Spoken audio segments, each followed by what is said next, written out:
Welcome to Weydii 252. I'm your host, Shamad Hashi. Thank you for tuning in. And today's news headlines are: Prime Minister Hamza Abdi Barre receives new African Union support and stabilization mission in Somalia leadership, discusses security and transition plan.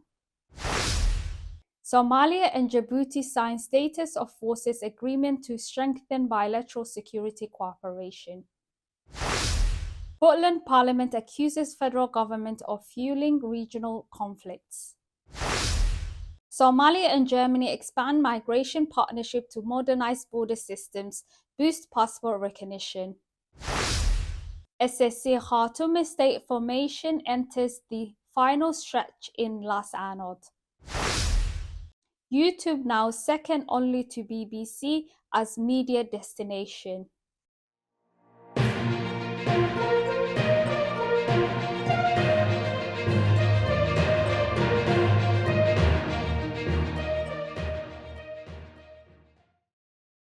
Good evening and welcome to the news.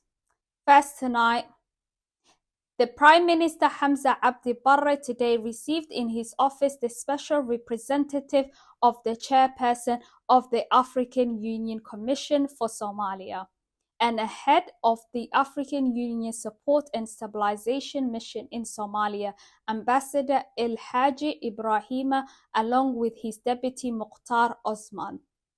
During the meeting, Prime Minister Hamza Abdi Barre welcomed the newly appointed ambassador and briefed the African Union Support and Stabilization Mission in Somalia's leadership on Somalia's ongoing military operations to eliminate the terrorist groups. He highlighted the substantial progress made by Somali security forces and reiterated the government's strong commitment to the fight against terrorism. The Prime Minister also expressed Somalia's appreciation for the continued support of African Union forces operating under the African Union Support and Stabilization Mission in Somalia's mandate, recognizing their critical contribution to peace, stability, and the country's broader state-building efforts. Ambassador El Haji in turn thanked Prime Minister Hamza for the warm welcome and praised the Somali government and people for their resilience and dedication to national reconstruction and security. He reaffirmed the African Union's unwavering support for the Somali-led security transition, emphasizing African Union support and stabilization mission in Somalia's role in ensuring a smooth handover of responsibilities to the Somali armed forces in line with the transition plan. The meeting underscored a strong partnership between Somalia and the African Union and their shared commitment to a peaceful, stable, and self-reliant Somalia. The Federal Republic of Somalia and the Republic of Djibouti have signed a Status of Forces agreement, marking a significant milestone in the deepening of the defense and security cooperation between the two brotherly nations. The agreement lays the legal and operation framework for the expansion of Djiboutian troops deployed in Somalia as part of broader regional stabilization efforts. The Status of Forces agreement was signed in Djibouti by Somalia's Minister of Defense Ahmed Muallim Fiqi and the Acting Minister of Defense of Djibouti Ali Hassan Bahdon in the presence of senior government and military officials from both countries. In line with prior agreements and shared strategic priorities, the newly signed Status of Forces agreement governs the terms of deployment, defines the responsibilities of both parties, and sets out the protocols for joint operations and coordination. The agreement is rooted in mutual respect and reflects a collaborative spirit aimed at enhancing the effectiveness of ongoing operations against security threats in Somalia.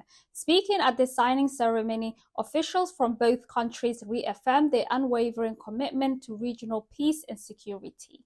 The agreement enables Djibouti to increase its troop contributions in Somalia, contributing to Somali-led stabilization process and gradual transition of security responsibility in national institutions. The signing took place at an atmosphere of deep brotherhood and trust, underscoring the long-standing historical, cultural, and diplomatic ties between Somalia and Djibouti. The move also demonstrates Djibouti's consistent support for Somalian sovereignty, peace building, and reconstruction. This agreement is a key step in advancing the collective vision of both nations for a secure and stable Horn of Africa, and reinforces their role as strategic partners in regional security architecture. Puntland's parliaments have accused Somalia's federal government of inciting political and tribal conflicts in regions like Garowe, Sanaag, and Highland. In a resolution passed, lawmakers condemned federal action in Garowe, calling it an illegal invasion and warning it could spark wider unrest. Fighting has recently erupted in Beled Hawa, Garowe, between federal troops and Jubaland aligned forces. Tensions rose after deployment of Abdirashid Janan, a former Jubaland official now working with the federal intelligence. Puntland urges the federal government and other states to cooperate against Al-Shabaab, warning the internal division only strengthened the militant group. It also called on international community for support in intelligence and security. Somalia and Germany are strengthening ties to modernize Somalia's immigration services and improve border security. A Somali delegation led by Immigration Director General Mustafa Sheikh Ali Duhula held talks in Berlin with German migration and police officials. Discussions focused on digitalizing visas and passports, upgrading airports, and fighting human trafficking. Somalia aims to rebuild its institutions and improve the global standing of its passport. Germany will support with technology, training, and expertise. The delegation also toured Berlin International Airport to learn about biometric tools and advanced border systems. The cooperation is part of Somalia's broader push to enhance security and legal mobility in the Horn of Africa. The SSC Katuma state formation process is reaching its final phase in Sanaag as delegates gather to finalize and adopt a draft constitution. Key issues include the governance system, elections, and public representation. The talks bring together elders, officials, and community leaders from across the SSC regions. This follows months of community-led efforts after residents took control of Sanaag from Somaliland forces. Organizers say today's agreement will lay the legal and political foundation for a new federal member state. In other news, YouTube has overtaken nearly all traditional broadcasters to become the UK's second most watched media services, behind only the BBC, according to Ofcom's annual report. 1 in 5 young viewers now go to YouTube first when turning on their smart TVs. Children aged 4 to 15 prefer YouTube over scheduled TV. Viewers over 55 are watching nearly twice as much YouTube as they did 2 years ago. Ofcom's Ed Layton said traditional scheduled TV feels increasingly alien to young people, though older audiences are also using YouTube more. Half of YouTube's top trending videos now resemble traditional TV formats, making it a direct competitor to ad-supported TV. Public services broadcasters are adapting, but Ofcom say they must be more ambitious to stay relevant. That's all for today. We'll be back with more news updates. Until then, stay tuned with Weydii 252. Please do not forget to subscribe, like, and share. It's good night from us.